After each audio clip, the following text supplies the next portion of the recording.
Yeah.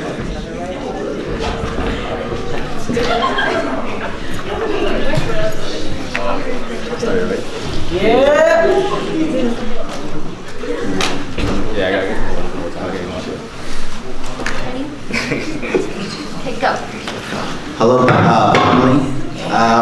My name is David Bosque. I'm a fourth year bioengineering major. I'm Elton, Vang, and I'm a second year human bio major. And we are running for your position of Friendship Games / Bio chair. This year was my first time going to Friendship Games, right? And it was easily like the highlight of my college experience so far. And I feel like I'm a very competitive person, right? And Friendship Games gave me the opportunity to compete once again. And more importantly, Friendship Games, it allowed me to connect with all you guys. Like I built a lot of my relationships because of Friendship Games, being at Saturday practices and stuff like that. And the whole process of Friendship Games was just so amazing that like I really wanted to be able to give you guys that same experience, if not, a better one as well. So yeah, I've been in the club for 3+ years, and this was the first time I went to Friendship Games. So the experience, I dived right in. I was part of all the teams I could join. I unfortunately didn't make any teams, but it was a great experience. I also was just involved with Spuffing as much as I could. For hearing about it for 3 years and then finally experiencing it, it was something that I thought was amazing and something that lives up to like the hype.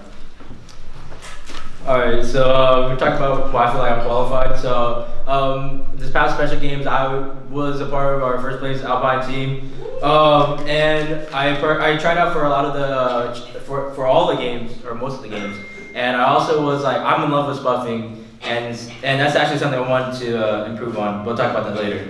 Something that also qualifies me is that like I'm a family guy, so I'm always gonna put you guys first. I'm always gonna think about what's best for you guys. Yeah, so going off of what Elton said, one big thing we want to change up for this year is that we really want to put a lot of focus on Spuffing. I think these past 3 years we've shown that we are very athletic and we compete with the best of the best. But I think it's one thing that we haven't shown is that how well and creative we are with Spuffing. And the one thing we want to change is that we want to bring us to 48.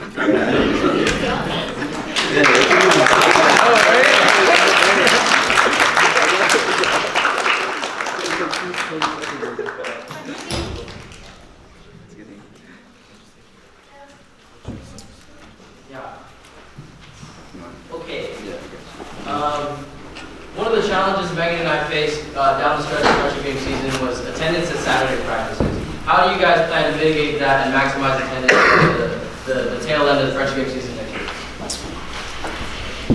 So when it comes to Friendship Games practice, personally, I felt like it was something that was kind of just for the athletes, right? So like if you're participating in games, it's like, yeah, like you need to be there because like you need to practice and stuff like that. So like looking at another person's perspective who's not involved with the games, right? It's kind of like, why do I need to be here? If all I'm going to do is just sit here under the tree, and stuff like that. And so something that I wanted to implement is, like I said, the Spuff coordinator, right? And so that Spuff coordinator would be responsible for like teaching Spuffs and also more importantly, like going over the skits during practice, right? Because I feel like one of our weaker points of Friendship Games was not being able to Spuff with other schools, not being able to go through our skit and just have a good time, right? Because at the end of the day, that's what Friendship Games is about. It's not about like, yeah, winning is fun, but we want to create friendships and bonds with other schools, And so I want to, during practices, to raise attendance. I think we could implement more time for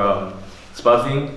Like having our practices would be fine, but like let's say like if you're just here to Spuff and then like maybe come like an hour later and we'll dedicate some time for you guys. I think that's something that will help increase attendance.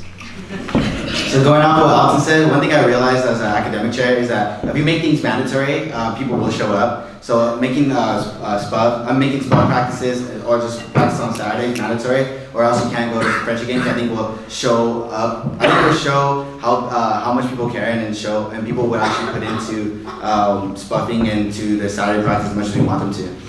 Thank you, Jojo. Yeah. Thank you. Megan? Meg. So at Friendship Games, we stay at a hotel for the whole entire weekend. What's your guys' plan of action if we end up getting kicked out due to noise complaints? So I think the one thing we have to do is that we have to be very transparent with our club. We have to let them know that we're going over there for the experience of friendship games, not to mess around at the hotel. So I think that's the one thing we just asked them. We be straight up with our members, and we talked to the hotel. We asked them if they have any noise complaints to come talk to us first, and we addressed it as a group. I know that we had similar problems this year with some of that, and all we did was we addressed the club, and a lot of people are very understanding, and we have to call it an individual. We could do it individually with them, and just let them know that we have complaints about a certain room, and we would ask them to keep it down so it doesn't ruin the whole experience for everyone else. Oh, your question was what happens if we do get kicked out? Okay.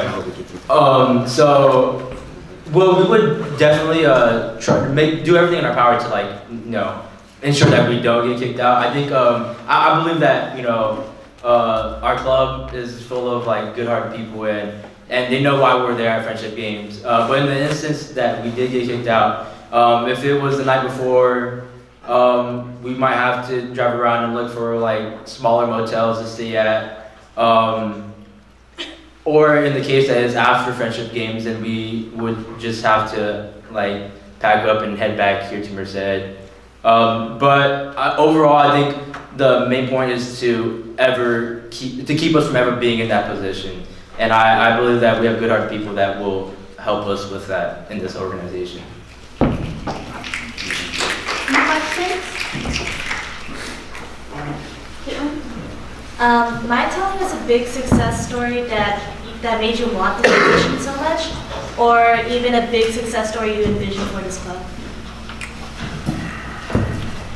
Okay, so something that what made me want this position is honestly it was just being around you guys, right? And I know about the history of here in UC Merced's PAW, right? Or I know the history of not always winning and stuff like that. And I saw a real change this past friendship games, and I kind of just want to build a culture, build a culture of not only winning. Of course, winning is important, right? But I want to build a culture of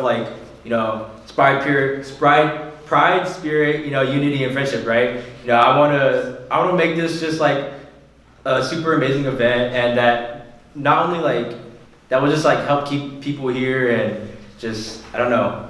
So I guess to answer your question, just the entire friendship games process is what made me want to be here, and you guys too. So I think my main influence was actually Katarina Baltazar. So during friendship games, everyone was kind of just laying around trying to avoid the sun, and she was one of the main people trying to get people to spot. And if you didn't know this, she actually cannot be standing for too long, and so she has a crutch out there trying to get people to spot, which I thought was amazing. And just seeing people not get into it as much as they should, it kind of hit a heartstring in my heart, where it said we need to change the mindset of friendship games. We need to add the same mindset we add to athletics to also SPUF, and we need to become this duo of they have athletics, but they also come with SPUFing, and their skits are amazing, and everybody wants to see what we have for next year and all their skits and stuff like that. So that's what kind of encouraged me to do. Any other questions? Will be the last question. No, you go. Go. Okay, so running for FG with the coach here is a good idea because you can manage workloads. But if at some point you run into a big disagreement that's an opinion that's completely different from each other, how will you guys handle the situation? Yeah, of course, situations like that may come up. But I know my co-chair. We've gotten to know each other very well over this past year, and I know the kind of man he is, and I know that he's the kind of person that always thinks about others, right? He's never one to just be so close-minded. I think my co-chair is a very open-minded person, and so when it comes to disagreements, I don't doubt our ability to work through things, just because I know the man that he is. Yeah, just going off of that, I mean, Alton's a great person to have as a co-chair. He's very understanding and very open-minded, which is great, because we do come to disagreement. I have a full understanding that we'll both be able to talk it out and see which is the best option. I know we're open to each other's ideas, which is the best thing you can ask for in a co-chair. Thank you. Please step outside.